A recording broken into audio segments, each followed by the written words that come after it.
right, next we have Joshua Sosa and the Great Wizarding World Building. Josh, over to you.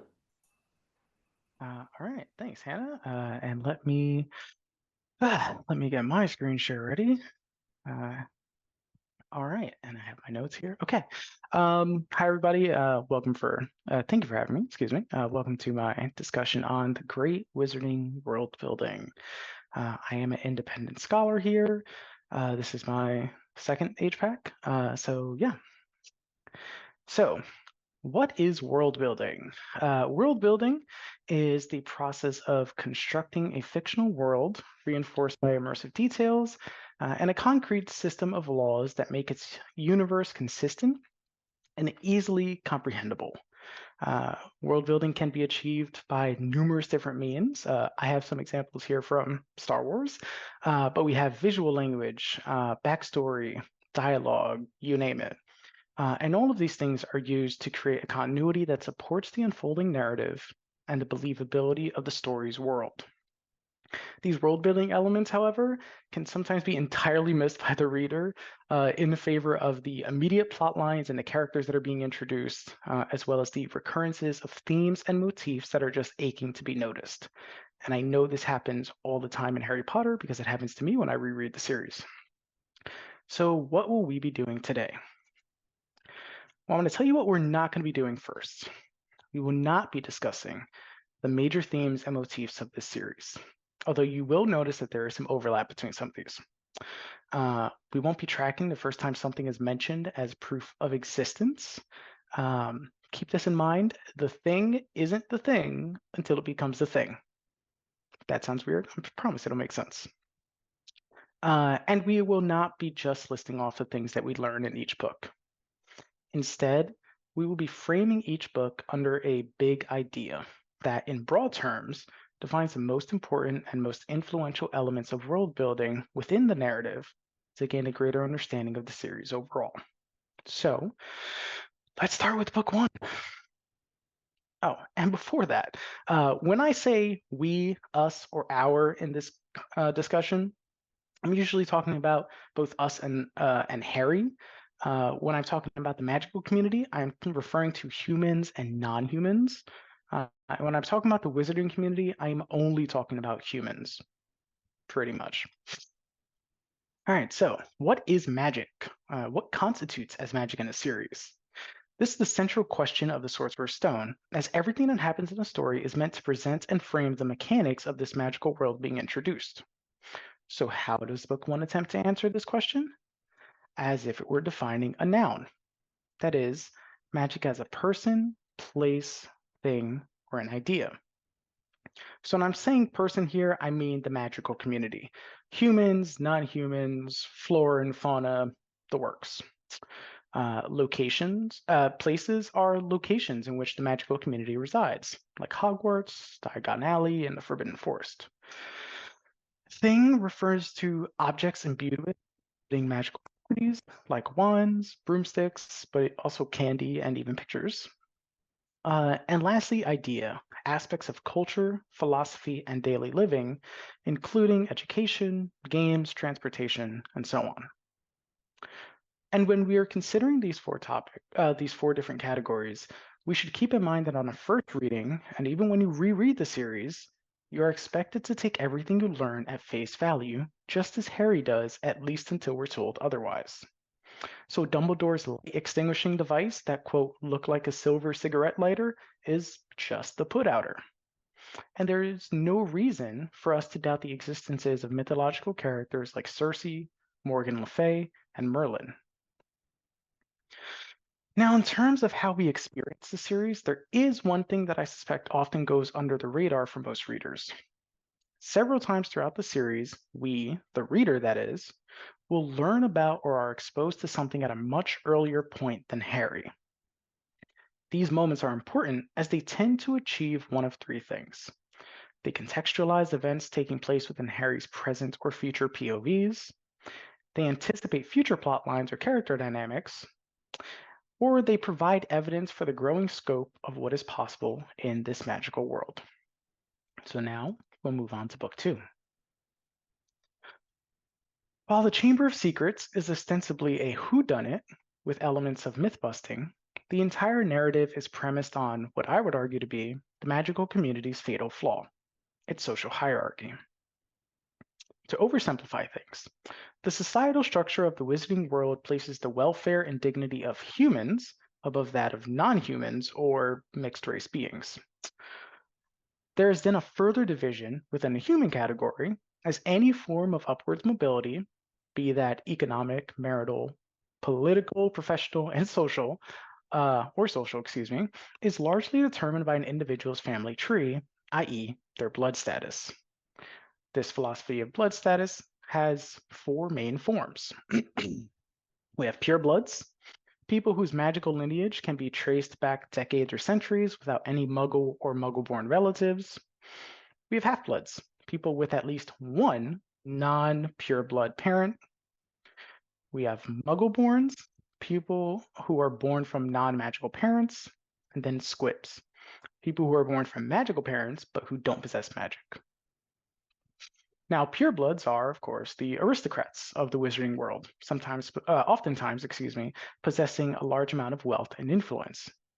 And a trademark of pureblood families is their possession of one or more house elves, a slave caste that are magically bound to their masters. Meanwhile, half-bloods are accepted as a necessary cost to ensure that magical bloodlines never go extinct, with Ron even stating, quote, "Most wizards these days are half-blood anyways. If we hadn't married muggles, we'd have died out." But then you have Muggleborns who are denigrated as second-class citizens and labeled mudbloods, a pejorative term used to insult, by blood purists. And this puts them really just a step above squibs, who, because they don't have any magical powers, they can't properly acclimate to the magical community or the magical world, and are often encouraged or even forced to join the Muggle world. It becomes clear in Book 2 that the philosophy of blood purity goes back centuries, or at least as far back as Salazar Slytherin's time, and it remains a powerful tool by which the oligarchs of the magical community attempt to maintain control. Thus, the social hierarchy is introduced as a long-standing obstacle for the health and growth of the magical community, and Book 2 is just the tip of the iceberg. Every subsequent book touches on a matter of blood purity to one degree or another, until the floodgates are open and everyone is drowning in Book 7. Now, The Prisoner of Azkaban explores the collective consciousness, societal norms, and daily lives of the British wizarding community, specifically the British. Through characters like the Cockney Stan Shunpike, tavern owner Madame Rosmerta, and the raggedy professor Remus Lupin, as well as places like the Leaky Cauldron, Hogsmeade Village, and the oft-mentioned but never visited Azkaban Prison, we get a sense of the wizarding community outside of Hogwarts that was sorely lacking in previous books. The idea of public emergency services is also presented in Book 3, first through the Night Bus, described as, quote, emergency transport for any stranded witch or wizard, and mentions of the Department of Magical Catastrophes and Magical Law Enforcement Squad, the latter of which shows the ministry's commitment to ensuring security within the magical community. And yet the paranoia that spreads across the wizarding community is palpable through the story, not just because of Sirius Black's escape from Azkaban, a seemingly inescapable island fortress, but also due to the unleashing of the prison's eerie guards, the Dementors. That Black, a convicted murderer acknowledged even by the Muggle community, is the first person to escape Azkaban is bad enough. But Dementors are described as fear incarnate, and their presence only distresses and depresses the wizarding community, literally and figuratively. On a related note, Lupin's lycanthropy provides our first evidence to the harmful stigma surrounding individuals of mixed races, although I totally recognize that is not necessarily what Lupin is. While the full extent to this isn't explored until later books, namely through the introductions of Rita Skeeter, Dolores Umbridge, and Fenrir Greyback, it is worth noting how Ron's initial reaction to Lupin's lycanthropy hints at a more sinister form of paranoia and prejudice lurking within the magical community. This makes the truth behind the Shrieking Shack's haunted status, to me, all the more ironic and telling. Whereas Book 3 looked at the British wizarding community, The Goblet of Fire is structured around two interwoven ideas: international and interspecies relations. Books 1 through 3 are rather insular stories, with nearly every major event taking place in or around one of three locations. Here, we learn much and more about the magical community beyond Hogwarts, beyond Great Britain even. The quirks and antics of foreign witches and wizards, policies and trade agreements between magical governments, and notably the propagation of international wizarding competitions like the Quidditch World Cup. And all this before hearing about the Triwizard Tournament, the leading up to which includes the introduction of two foreign wizarding schools. Through Beauxbaton and Durmstrang, we learned that wizarding schools have their own customs and curricula. More importantly, though rather subtly given, we hear that wizarding schools are hidden from one another, presumably to prevent foreign espionage, and their practices kept secret. At least two assumptions can be made from this. One, the growth and success of a country's wizarding community correlates directly to the prestige and achievements of its wizarding schools. And two, that there may be some type of political tensions between between and within the international wizarding community, preventing complete transparency and collaboration. And this, of course, mirrors what we see with the four Hogwarts houses and the four founders. Not that I'm trying to get too analytical. But why is this important? Prior to Book 4, readers can be forgiven for thinking that the wizarding community largely existed in the British Isles. Harry doesn't even consider the lives of foreign witches and wizards, working adults or students, until seeing them at the Quidditch World Cup. With this, the Goblet of Fire shows the existence of a much larger world, in scope and detail, that pushes Harry and the reader to imagine what else might be out there to discover. So then what about interspecies relationships? How does that come up and what's the significance? Well, for starters, we revisit the problem of the house elves' enslavement through the juxtaposition of Winky and Dobby, which anticipates the character of Creature and his relationship with the Black family that we see between books 5 and 7. We also learn more about mixed race beings through the revelation of Hagrid and Fleur's ancestries, showing how half-breeds can be perceived positively or negatively by the magical community.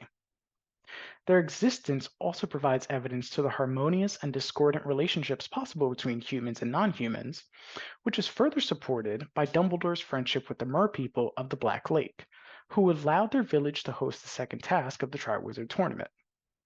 And of course, we could all remember ahead to Dumbledore's funeral, where we see Merpeople and centaurs all come out to honor his death. Now, the infrastructure of the British magical community is the big idea of the Order of the Phoenix, as examined through its government, healthcare, and education systems. Book 5 provides an on-the-ground look into the Ministry of Magic, which evidently lies just underneath London. We not only see what the physical spaces and work environment is like, but we also learn a bit more about its individual departments and facilities, some of which were previously, and admittedly still are, only hinted about in passing. Amidst that discovery, we also become first-hand witnesses to the corruption that exists within the ministry.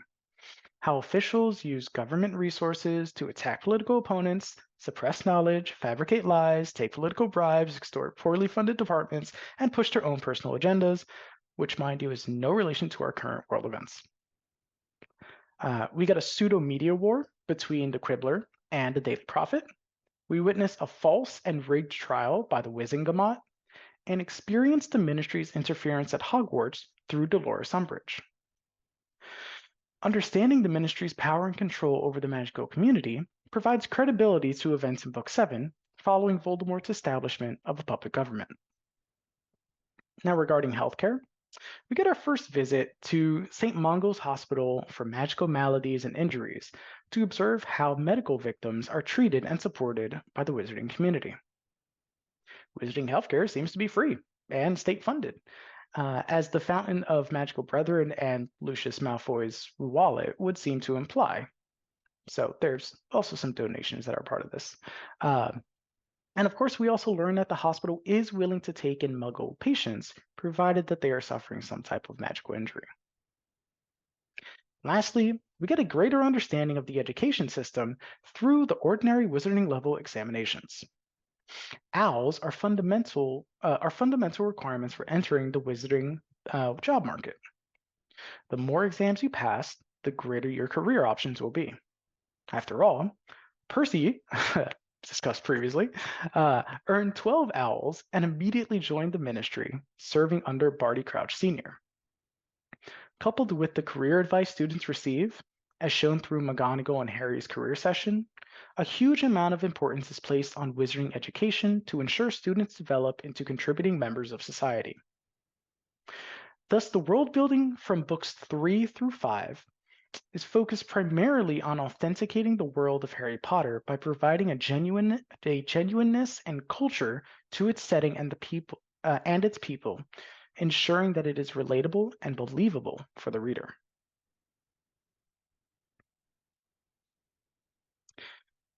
The Half-Blood Prince, unlike the previous books that were all about looking within, is about looking back. The big idea for book 6 is history and legacy. More or less the same deal. Which I also acknowledge, by the way, is the single most important theme of the narrative, hence my previous mention of overlap. And again, I will try not to get analytical. This is tough. A major portion of the book is obviously dedicated to learning about Tom Riddle's personal history, his family background, where he was after leaving Hogwarts, and how he developed into the Dark Wizard he is today. Through the pensieve, we witness the distorted and abusive relationship betwixt and between the Gaunt and Riddle families. We gain a perspective to the young boy's personality, discovering an innate maliciousness and greed since childhood, and we see how he began his quest for immortality. Crucially, we also learn about rare magical artifacts related to icons of wizarding history that have been passed down or collected over the generations. These discoveries provide additional context to events hinted at or discussed in previous books. The murders at the Riddle House, the opening of the Chamber of Secrets, the origins of the Death Eaters, and even the jinx placed upon the Defense Against the Dark Arts professorship, while also retconning others to maintain the series' continuity. Remember what I said earlier about taking things at face value. Riddle's diary in book 2 is not a Horcrux until we learn what a Horcrux is in chapter 23 of The Half-Blood Prince, and Dumbledore confirms it for us. Separately, and again, analytics, we meet Horace Slughorn, who is a living repository of contemporary wizarding history due to his uncanny ability for befriending and teaching wizards of extraordinary talent and prestige. Just look at the past and present Slug Club. Alongside Harry, we also enter into the Room of Hidden Things, a configuration of the Room of Requirement that is a literal treasure trove of historical artifacts and memorabilia from Hogwarts staff and students since time immemorial. And lest we forget how Book 6 opens, The Other Minister, a personal favorite chapter of mine, which depicts the Muggle Prime Minister meeting with Fudge and reminiscing about their previous encounters that overlap with events that took place throughout the series. So the Half-Blood Prince is largely retroactive in its world building. Whereas previous books are concerned with enriching and deepening our understanding of this fictional world, Book 6 is all about backfilling information, retconning plot points, and introducing subtle clues to bring about a smoother transition into the final book.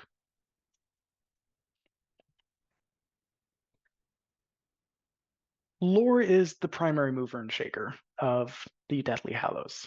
And again, very difficult to discuss without talking about its themes overall, its thematic presence, but I'm going to do my best.